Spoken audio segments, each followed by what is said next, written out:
पतरस की पहली पत्री। भूमिका। पतरस की पहली पत्री मसीहों के नाम लिखी गई थी, जिन्हें यहाँ परमेश्वर के चुने हुए लोग कहा गया है, जो एशिया माइनर के संपूर्ण उत्तरी क्षेत्र में तितर बितर होकर रह रहे थे। इस पत्री का मुख्य उद्देश्य अपने पाठकों को उत्साहित करना है, जो कि अपने विश्वास के कारण दुख और सताव का सामना कर रहे हैं। लेखक अपने पाठकों को यीशु मसीह के सुसमाचार की याद दिलाकर ऐसा करता है क्योंकि यीशु की मृत्यु और पुनरुत्थान और प्रतिज्ञात आगमन उन्हें आशा प्रदान करता है। इस दृष्टिकोण से उन्हें अपने दुखों को स्वीकार करना और सहन करना था, इस विश्वास के साथ कि ये उनके विश्वास की सच्चाई की परख है और ये कि मसीह यीशु के प्रकट होने के दिन उन्हें इसका प्रतिफल मिलेगा। सताव के समय प्रोत्साहित करने के साथ ही साथ लेखक ये भी आग्रह करता है कि उसके पाठक ऐसे लोगों के समान जीवन व्यतीत करें जो मसीह के जन हैं। अध्याय 1। अभिवादन। पतरस की ओर से, जो यीशु मसीह का प्रेरित है, उन परदेशियों के नाम जो पुन्तुस, गलतिया, कप्पदोकिया, आसिया और बिथुनिया में तितर बितर होकर रहते हैं और परमेश्वर पिता के भविष्य ज्ञान के अनुसार आत्मा के पवित्र करने के द्वारा आज्ञा मानने और यीशु मसीह के लहू के छिड़के जाने के लिए चुने गए हैं। तुम्हें अनुग्रह और शांति बहुतायत से मिलती रहे। एक जीवित आशा। हमारे प्रभु यीशु मसीह के परमेश्वर और पिता का धन्यवाद हो, जिसने यीशु मसीह के मरे हुओं में से जी उठने के द्वारा अपनी बड़ी दया से हमें जीवित आशा के लिए नया जन्म दिया, अर्थात एक अविनाशी और निर्मल और अजर मिरास के लिए, जो तुम्हारे लिए स्वर्ग में रखे हैं, जिनकी रक्षा परमेश्वर की सामर्थ्य से विश्वास के द्वारा उस उद्धार के लिए जो आने वाले समय में प्रकट होने वाली है की जाती है। इस कारण तुम मगन होते हो, यद्यपि अवश्य है कि अभी कुछ दिन के लिए नाना प्रकार की परीक्षाओं के कारण दुख में हो, और ये इसलिए है कि तुम्हारा परखा हुआ विश्वास, जो आग से ताए हुए नाशमान सोने से भी कहीं अधिक बहुमूल्य है, यीशु मसीह के प्रकट होने पर प्रशंसा और महिमा और आदर का कारण ठहरे। उससे तुम बिन देखे प्रेम रखते हो और अब तो उस पर बिन देखे भी विश्वास करके ऐसे आनंदित और मगन होते हो, जो वर्णन से बाहर और महिमा से भरा हुआ है, और अपने विश्वास का प्रतिफल अर्थात आत्माओं का उद्धार प्राप्त करते हो। इसी उद्धार के विषय में उन भविष्यद्वक्ताओं ने बहुत खोजबीन और जांच पड़ताल की, जिन्होंने उस अनुग्रह के विषय में जो तुम पर होने को था भविष्यवाणी की थी। उन्होंने इस बात की खोज की कि मसीही का आत्मा उनमें था और पहले ही से मसीही के दुखों की और उसके बाद होने वाली महिमा की गवाही देता था। वो कौन से और कैसे समय की ओर संकेत करता था, उन पर यह प्रकट किया गया कि वे अपनी नहीं वरन तुम्हारी सेवा के लिए ये बातें कहा करते थे, जिनका समाचार अब तुम्हें उनके द्वारा मिला, जिन्होंने पवित्र आत्मा के द्वारा जो स्वर्ग से भेजा गया तुम्हें सुसमाचार सुनाया। और इन बातों को स्वर्गदूत भी ध्यान से देखने की लालसा रखते हैं। पवित्र जीवित जीवन जीने की बुलाहट। इस कारण अपनी अपनी बुद्धि की कमर बांधकर और सचेत रहकर उस अनुग्रह की भरपूरी की आशा रखो जो यीशु के प्रकट होने के समय तुम्हें मिलने वाला है। आज्ञाकारी बालकों के समान अपनी अज्ञानता के समय की पुरानी अभिलाषाओं के सदृश न बनो, पर जैसा तुम्हारा बुलाने वाला पवित्र है वैसे ही तुम भी अपने सारे चाल चलन में पवित्र बनो, क्योंकि लिखा है, पवित्र बनो क्योंकि मैं पवित्र हूँ। और जब कि तुम हे पिता कहकर उससे प्रार्थना करते हो जो बिना पक्षपात हर एक के कामों के अनुसार न्याय करता है, तो अपने परदेशी होने का समय भय से बिताओ, क्योंकि तुम जानते हो कि तुम्हारा निकम्मा चाल चलन जो बाप दादों से चला आता है, उससे तुम्हारा छुटकारा चांदी सोने अर्थात नाशवान वस्तुओं के द्वारा नहीं हुआ, पर निर्दोष और निष्कलंक मेमने अर्थात मसीही के बहुमूल्य लहू के द्वारा हुआ।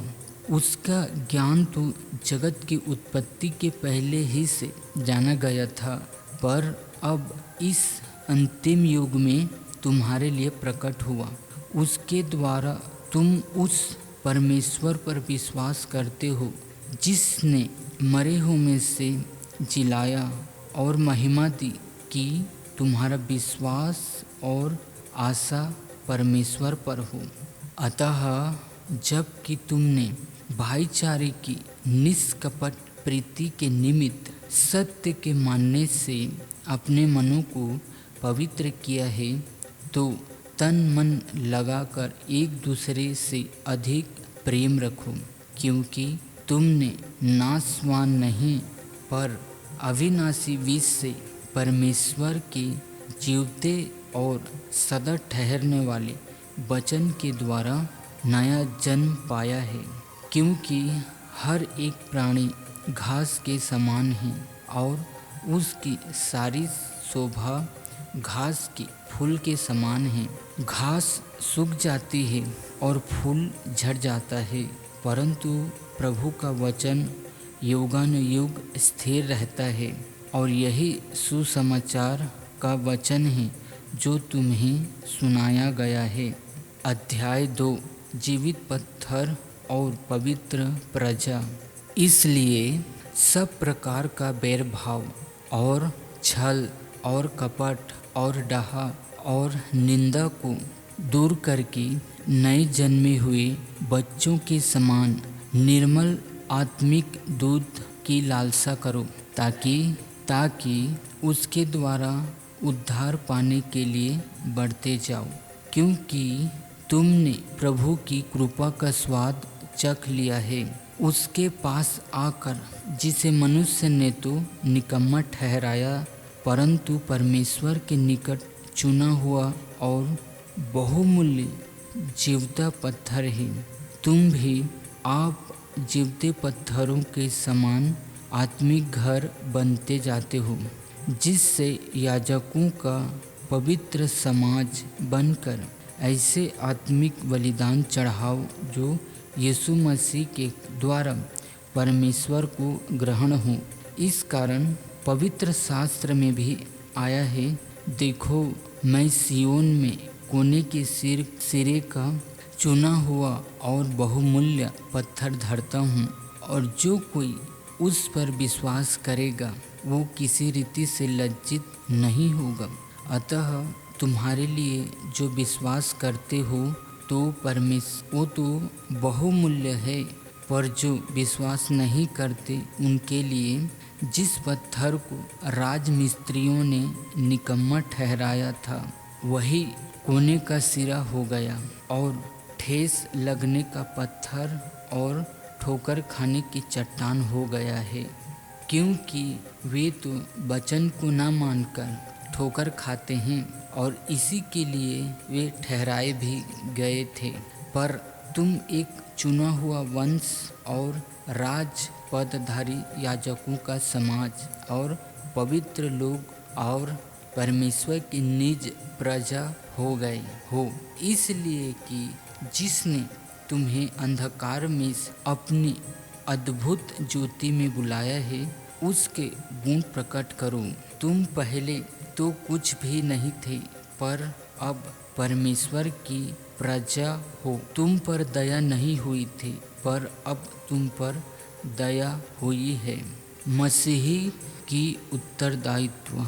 हे प्रियो, मैं तुमसे विनती करता हूँ कि तुम अपने आप को परदेशी और यात्री जानकर उन सांसारिक अभिलाषाओं से जो आत्मा से युद्ध करती है बचे रहो। अन्य जातियों में तुम्हारा चाल चलन भला हो, ताकि जिन जिन बातों में वे तुम्हें कुकर्मी जानकर बदनाम करते हैं वे तुम्हारे भले कामों को देखकर उन्हीं के कारण कृपा दृष्टि के दिन परमेश्वर की महिमा करें। परमेश्वर के दास। प्रभु के लिए मनुष्य के ठहराए हुए हर एक प्रबंध के अधीन रहो। राजा के इसलिए कि वो सब पर प्रधान हैं, और हाकिमों के क्योंकि वे कुकर्मियों को दंड देने और सुकर्मियों की प्रशंसा के लिए उसके भेजे हुए हैं। क्योंकि परमेश्वर की इच्छा ये है कि तुम भले काम करने के द्वारा निर्बुद्धि लोगों की अज्ञानता की बातों को बंद कर दो। अपने आप को स्वतंत्र जानो, पर अपनी इस स्वतंत्रता को बुराई के लिए आड़ न बनाओ, परंतु अपने आप को परमेश्वर के दास समझकर चलो। सबका आदर करो, भाइयों से प्रेम रखो, परमेश्वर से डरो, राजा का सम्मान करो। मसीही हमारा आदर्श।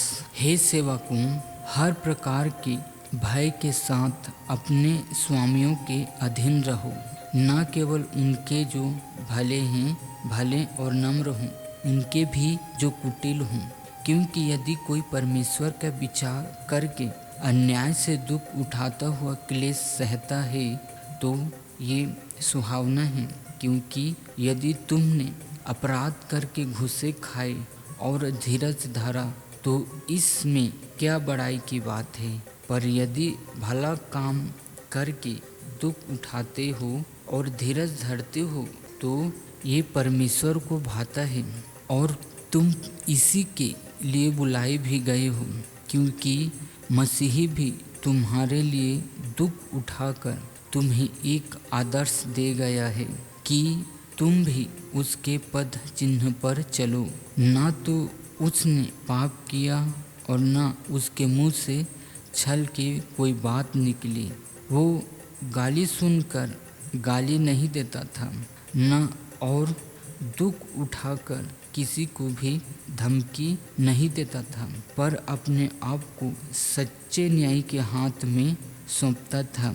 वो आप ही हमारे पापों को अपनी देह पर लिए हुए क्रूस पर चढ़ गया, जिससे हम पापों के लिए मरकर धार्मिकता के लिए जीवन बिताएं। उसी के मार खाने से तुम चंगे हुए। क्योंकि तुम पहले भटके हुए भेड़ों के समान थे, पर अब अपने प्राणों के रखवाले और अध्यक्ष के पास लौट आए हो। अध्याय 3। पति और पत्नी।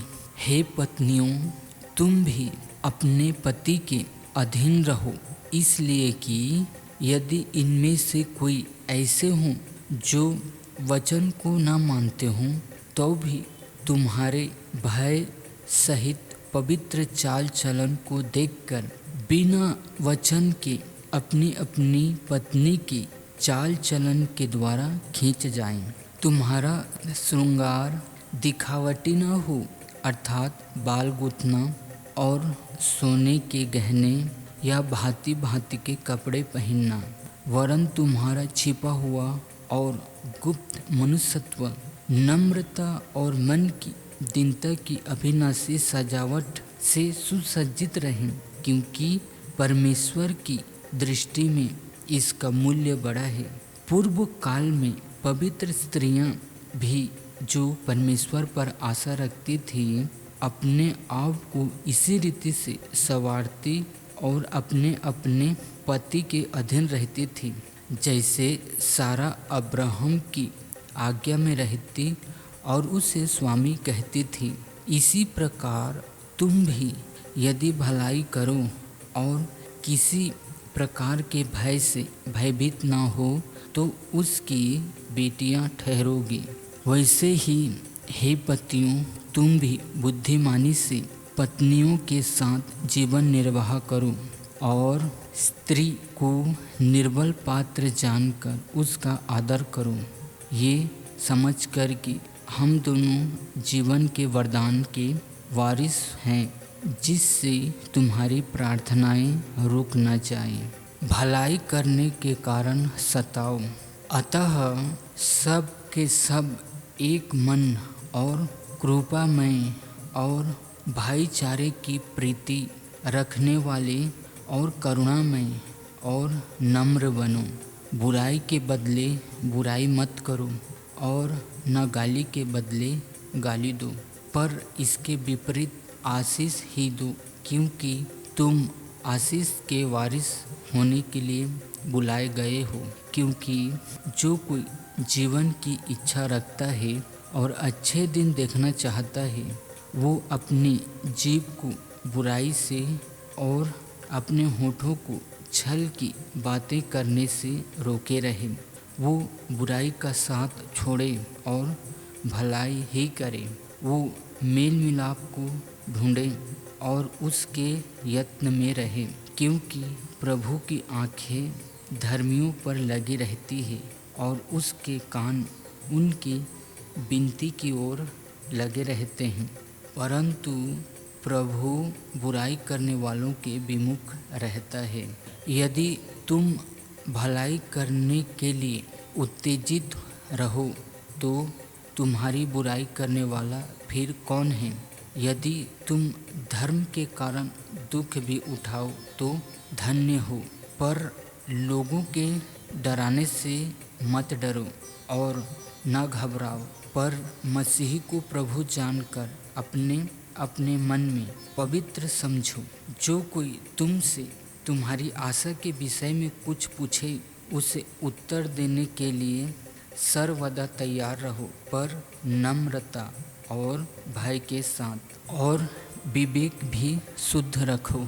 इसलिए कि जिन बातों के विषय में तुम्हारी बदनामी होती है, उनके विषय में वे जो मसीही में तुम्हारे अच्छे चाल चलन का अपमान करते हैं लज्जित हों।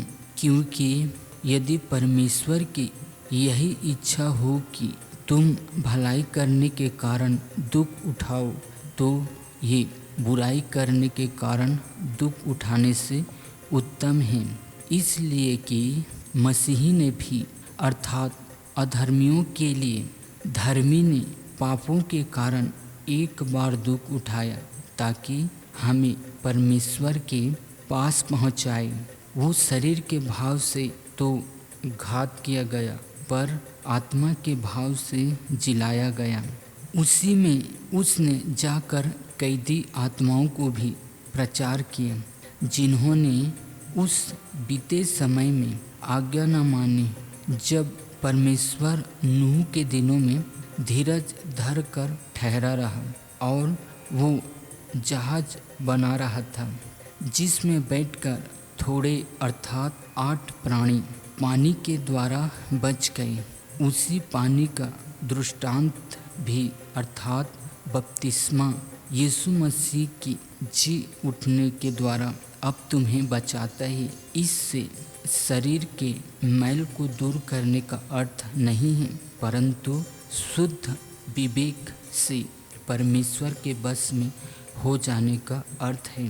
वो स्वर्ग पर जाकर परमेश्वर के दाहिनी ओर बैठ गया और स्वर्गदूत और अधिकारी और सामर्थ्य उसके अधीन किए गए हैं। अध्याय 4 परिवर्तित जीवन।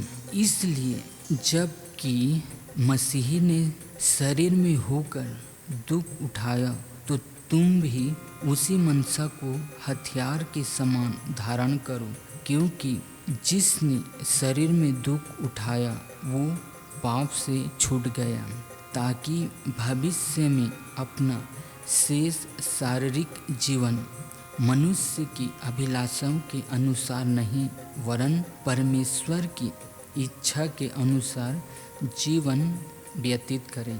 क्योंकि अन्य जातियों की इच्छा के अनुसार काम करने और लुचपन की बुरी अभिलाषाओं, मतवालापन, लीला क्रीड़ा, पियक्कड़पन और घृणित मूर्ति पूजा में जहाँ तक हमने पहले समय गंवाया वही बहुत हुआ। इससे भी अचंभा करते हैं कि तुम ऐसे भारी लुचपन में उनका साथ नहीं देते, और इसलिए वे बुरा भला कहते हैं, पर वे उसको जो जीवतों और मरे हुओं का न्याय करने को तैयार है लेखा देंगे। क्योंकि मरे हुओं को भी सुसमाचार इसलिए सुनाया गया कि शरीर में तो मनुष्य के अनुसार उनका न्याय हो, पर आत्मा में भी परमेश्वर के अनुसार जीवित रहें। परमेश्वर के भले भंडारी। सब बातों का अंत तुरंत होने वाला है, इसलिए संयमी होकर प्रार्थना के लिए सचेत रहो। सब में श्रेष्ठ बात यह है कि एक दूसरे से अधिक प्रेम रखो, क्योंकि प्रेम अनेक पापों को ढांप देता है। बिना कुड़कुड़ाए एक दूसरे का अतिथि सत्कार करो। जिसको जो वरदान मिला है वो उससे परमेश्वर के नाना प्रकार के अनुग्रह के भले भंडारियों के समान एक दूसरे की सेवा में लगाए। यदि कोई बोले तो ऐसा बोले मानो परमेश्वर का वचन है। यदि कोई सेवा करे तो उस शक्ति से करे जो परमेश्वर देता है, जिससे सब बातों में यीशु मसीह के द्वारा परमेश्वर की महिमा प्रकट हो। महिमा और साम्राज्य युगानुयुग उसी का है। आमीन। मसीही के दुखों में सहभागी होना। हे प्रियों, जो दुख रूपी अग्नि तुम्हारे परखने के लिए तुम में भड़की है, इससे ये समझकर अचंभा न करो कि कोई अनोखी बात तुम पर बीत रही है, पर जैसे जैसे मसीही के दुखों में सहभागी होते हो आनंद करो, जिससे उसकी महिमा की प्रकट होते समय तुम भी आनंदित और मगन हो। फिर यदि मसीही के नाम के लिए तुम्हारी निंदा की जाती है तो तुम धन्य हो, क्योंकि महिमा का आत्मा जो परमेश्वर का आत्मा है तुम पर छाया करता है। तुम में से कोई व्यक्ति हत्यारा या चोर या कुकर्मी होने या पराये काम में हाथ डालने के कारण दुख न पाए, पर यदि मसीही होने के कारण दुख पाए तो लज्जित न हो, पर इस बात के लिए परमेश्वर की महिमा करें, क्योंकि वो समय आ पहुँचा है कि पहले परमेश्वर के लोगों का न्याय किया जाए, और जबकि न्याय का आरंभ हम ही से होगा तो उनका क्या अंत होगा जो परमेश्वर के सुसमाचार को नहीं मानते। और यदि धर्मी व्यक्ति ही कठिनाई से उद्धार पाएगा तो भक्तिहीन और पापियों का क्या ठिकाना। इसलिए जो परमेश्वर की इच्छा के अनुसार दुख उठाते हैं वे भलाई करते हुए अपने अपने प्राण को विश्वास योग्य सृजनहार के हाथ में सौंप दें। अध्याय 5 प्राचीनों और नव युवकों को संदेश। तुम में जो प्राचीन हैं मैं उनके समान प्राचीन और मसीही के दुखों का गवाह और प्रकट होने वाली महिमा में सहभागी होकर उन्हें ये समझाता हूँ कि परमेश्वर के उस झुंड की जो तुम्हारे बीच में है रखवाली करो, और ये दबाव से नहीं परंतु परमेश्वर की इच्छा के अनुसार आनंद से, और नीच कमाई के लिए नहीं पर मन लगाकर। जो लोग तुम्हें सौंपे गए हैं उन पर अधिकार न जताओ, वरन झुंड के लिए आदर्श बनो। जब प्रधान रखवाला प्रकट होगा तो तुम्हें महिमा का मुकुट दिया जाएगा जो मुरझाने का नहीं। इसी कारण हे नव युवकों, तुम भी प्राचीनों के अधीन रहो, वरन तुम सब के सब एक दूसरे की सेवा में के लिए दीनता से कमर बांधे रहो, क्योंकि परमेश्वर अभिमानियों का विरोध करता है परंतु दीनों पर अनुग्रह करता है। इसलिए परमेश्वर के बलवंत हाथ के नीचे दीनता से रहो, जिससे वो तुम्हें उचित समय पर बढ़ाए। अपनी सारी चिंता उसी पर डाल दो, क्योंकि उसको तुम्हारा ध्यान है। सचेत हो और जागते रहो, क्योंकि तुम्हारा विरोधी शैतान गरजने वाले सिंह के समान इस खोज में रहता है कि किसको फाड़ खाए। विश्वास में दृढ़ होकर और ये जानकर उसका सामना करो कि तुम्हारे भाई जो संसार में हैं ऐसे ही दुख सह रहे हैं। अब परमेश्वर जो सारे अनुग्रह का दाता है, जिसने तुम्हें मसीह में अपनी अनंत महिमा के लिए बुलाया है, तुम्हारी थोड़ी देर तक दुख उठाने के बाद आप ही तुम्हें सिद्ध और स्थिर और बलवंत करेगा। उसी का साम्राज्य युगानुयुग रहे, आमीन। अंतिम अभिवादन। मैंने सिलवानुस के हाथ, जिसे मैं विश्वास योग्य भाई समझता हूँ, संक्षेप में लिखकर तुम्हें समझाया है और ये गवाही दी है कि परमेश्वर का सच्चा अनुग्रह यही है। इसी में स्थिर रहो। जो बेबीलोन में तुम्हारे समान चुने हुए लोग हैं, वो और मेरा पुत्र मरकुस तुम्हें नमस्कार कहते हैं। प्रेम के चुंबन से एक दूसरे को नमस्कार करो। तुम सबको जो मसीह में हो शांति मिलती रहे, आमीन।